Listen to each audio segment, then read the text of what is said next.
Welcome to So You Want to Start a Business podcast. Welcome. I am your host, Ingrid Thompson. This is a podcast about and for entrepreneurs and leaders who think big, who take action to create business success, financial independence, and who want to make a difference in the world. My aim is to provide helpful, lively, and thought-provoking podcast based on your feedback. It is all of this and more. I'm trying out something new this month. For the past 5 years, this podcast has been interviews with entrepreneurs and business owners sharing their business story. The terrific interviews will continue every fortnight, and in between weeks, I'm going to share my thoughts on business topics that will help move you closer to success and ultimately to financial independence.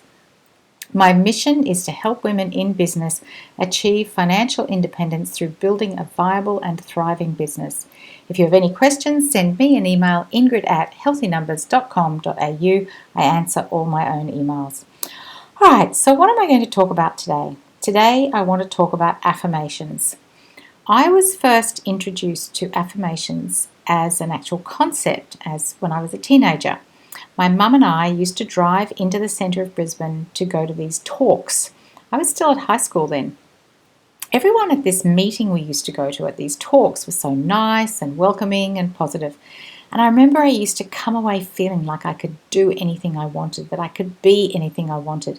My mum had already done some pretty good groundwork in relation to this. I always knew I could choose my own path in life, that it was actually up to me. So it was at these talks that I first heard the word affirmation. I was in high school and I remember putting together an affirmation for doing my exams. It went a bit like this: I've done the work and I will remember what I need for my exams. And I used to say that, I've done the work and I will remember what I need for my exams. The thing that I found most beneficial about an affirmation like this one is that it had this ability to calm my mind. I don't know about you, and maybe this happens to you sometimes, but sometimes you just can't stop thinking about a thing. So if you think back to high school, the exams are super important. Have I done enough work? What are the questions they're going to ask? How will I remember everything?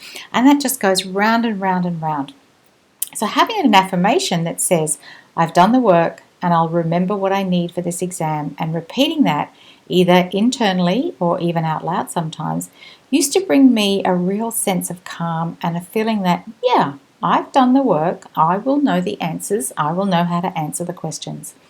So all my life I have found ways to use affirmations. I remember one time I was working in a corporate role and things were just not going very well for me, and I came up with an affirmation that said, I am courageous and I stand up for myself.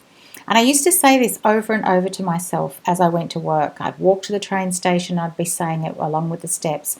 And any time I felt like things were getting a bit shaky in the office, I would just go for a walk along the corridor and I would remind myself of my affirmation, I am courageous and I can stand up for myself. And it certainly helped me feel stronger and in command of my thoughts and feelings. Fast forward to super recent times, and I was listening to this amazing series of webinars with Oprah. It was every Saturday for 4 Saturdays, and there were thousands of people. It's on YouTube, and I have put the link in the show notes for this. They were terrific sessions. And if you've ever seen Oprah, you know that she's a fan of affirmations and mantras. And in this particular series, she gave her own personal COVID affirmation because she had said that she got caught up in the whole concerns, and her mantra was, her affirmation was, in this moment, I am well. I'm going to admit that there's times, I don't know if some of you listening feel a bit like this, there's times when I listen to the news, which I try not to do too often, and they give all those numbers and you see the visuals, and it's super easy to feel like this whole cycle of what if, and what if that happens, and oh my gosh, it sounds so scary. And then I remember Oprah's affirmation, in this moment, I am well. And it helps calm that active brain, the one that spirals into those unhelpful thoughts and those ideas and questions that truly are not serving us. If you've been listening to this podcast for a while, you know that basically I'm a pretty practical sort of person. And recently a friend said to me, you're such a structured person, Ingrid. I was a bit surprised at structured. I know I like systems and processes, so maybe that is structured. But what she went on to say was, I am surprised that as such a structured person, you're a fan of affirmations. This was even more surprising to me. She thought that I was too structured and too practical to believe in all these woo-woo things like affirmations. And for the longest time, there's been this belief that this whole affirmation, positive mental attitude supported by affirmations will give you success in anything. Believe it and you will achieve it. And I don't believe it's just the mental attitude plus the affirmations that lead to success. That's not enough. The affirmations have received some pretty well-deserved bad press. People that give the impression that all you have to do is repeat something like, abundance flows into my life in surprising and fabulous ways, and the money flows in. Seriously, it's just not that simple. This is where practical Ingrid steps in. So the thing that's missing with this whole formula that says mental attitude plus affirmations equals success is the fact that there's actually the need for us, you, me, to do the work.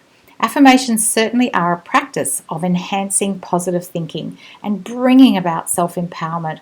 Based on my experience, I know this to be true. I know that my life changes when I use affirmations the way I do.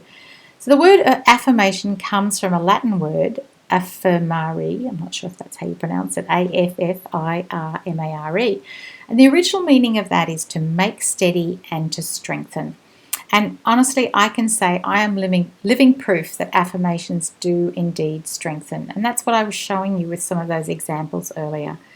The affirmations calm that chatter and have helped me feel solid, have helped me feel strengthened. And this is what an affirmation is doing. It's helping us believe in the potential of an action that we desire. Those exams, I wanted to pass them.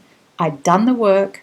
So it's not enough to just affirm I'll pass those exams. What we need to do is actually do the work as well. And so my affirmation was, I've done the work. I will know how to manage these exams to answer the questions. So the affirmation in this moment, I am well, I can believe this as an affirmation because I am doing all the things I need to do to keep me well during this time. So the affirmation reminds us that our actions that will bring about the result. So where does the bad press come from? I think it stems from affirmations are the ones that are deeply rooted in disbelief. So money is going to flow to me in abundance and sit back and wait. No, nothing like that is going to happen. Affirmations that are deeply held in actual actions. It's not about enough to think about manifesting something to make it happen. This leaves out that in order to achieve whatever that is that you want requires action, requires activity. It's more than merely repeating a mantra, an affirmation, and waiting. That said, we do know that affirmations are proven methods of self-improvement because of their ability to rewire our brains. Much like exercise, affirmation, when we use them, they raise the level of the feel-good hormones and they push our brains to form new clusters of positive thought neurons. And this might just be the trigger that someone needs to change their actions. So if we think about that sequence, that thought leads to speech, leads to action. So what we think becomes what we say and then influences the action we take. From this perspective, affirmations can play an integral role by breaking patterns of negative thought, negative speech, and in turn, negative actions. So affirmations can be a future desired state, or they can be a reinforcement of a known truth. And this can be used as a positive known truth. We could say something like, I am a smart business person. I am good at client relationships. I am unique at what I do. No one does what I do the way I do it. I am the best in my market. What I offer is better than anything else out there in the marketplace. The clients I work with, we regularly revisit all the ways they can affirm a positive known truth about themselves. In fact, just recently we did an activity, and that was how we spent our entire weekly coaching session, was just really looking at some of those positive affirmations based in the known truths. So this is an action that I am going to encourage you to take from today. Make a list of all the positives about yourself. What are the qualifications you have?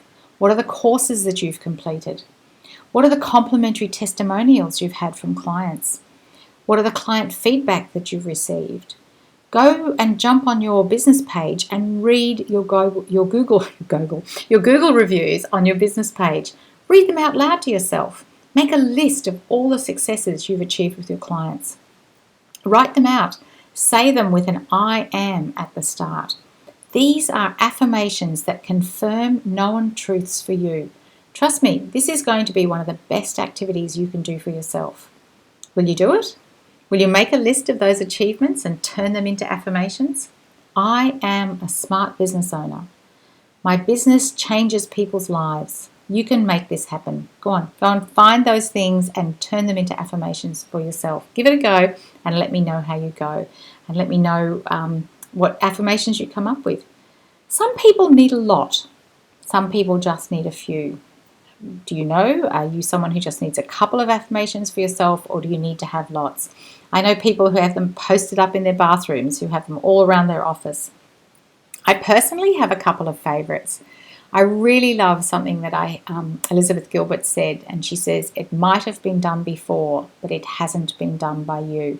And I have that sitting right here on my desk, and sometimes when I'm feeling like, there's so many people doing this, I have to remind myself that it might have been done before, but it hasn't been done by me. And, when things get tough and I don't know whether I really want to do something, I remember Eleanor Roosevelt said, you must do the things you think you cannot do. And it's by doing those that it makes us stronger. And I love Maya Angelou says, nothing can dim the light that shines from within. And so those are some of my favourites. So I'd love to hear what some of yours are. I am super clear that I am all about helping entrepreneurs and business owners achieve financial independence, especially helping women business owners in their business. Everything I do in my business, every decision I make is based on this question. Will this contribute to helping you, my listener, move closer to achieving financial independence as a business owner? As always, there's no advertising on this podcast, apart from me and my book, which has got the same name as this podcast, So You Want to Start a Business. Head over to wherever you buy your books online for Kindle or physical book. And it's not just for people getting started. It's actually a really great textbook for people who are already in business as well. If you're loving these conversations, please head over to wherever you listen to podcasts and leave us a 5-star review if you could, and make a comment. The comments are probably the most important part. Anyway, as I always say, as I come to the end of my podcast, thoughts without action, they're just that. They're thoughts and ideas. So what action are you going to take today? Thanks for listening.